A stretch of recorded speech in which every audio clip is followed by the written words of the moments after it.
The federal government has called for more areas of northwest Tasmania to be placed in reserve as part of a conservation plan designed to protect the endangered giant freshwater crayfish.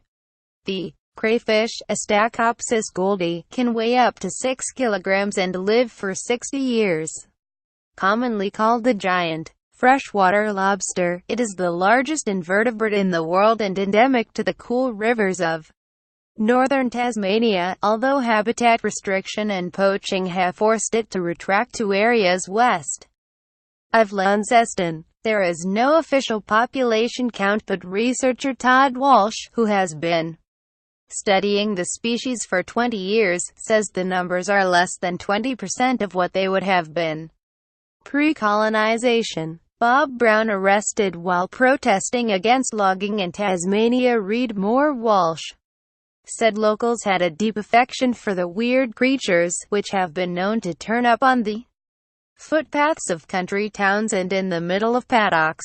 There was a lady that used to open up a gate every year to let a lobster go down to her dam, and then a few months later it would be back wanting to go the other way, he said. It was just sitting there at the gate. The pincers of mature male freshwater crayfish were big enough to wrap around the calf of an adult human, Walsh said, and they had been known to hold and crush beer bottles.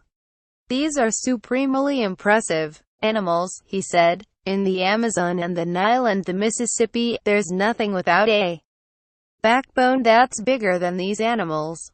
It's an icon species. Everyone's got a story about lobsters. Facebook, Twitter, Pinterest. The pincers of mature male freshwater crayfish are big enough to wrap around the calf of an adult human, and the lobsters have been known to hold and crush beer bottles. Photograph. Todd Walsh. The species is listed as vulnerable in the Federal Environment Protection and Biodiversity Act and under Tasmanian legislation, and endangered on the ICUN Red List of Threatened Species. A new government recovery plan, signed by the federal and state governments and released by the ABC, suggests that their numbers could decline further without improved monitoring and greater protection.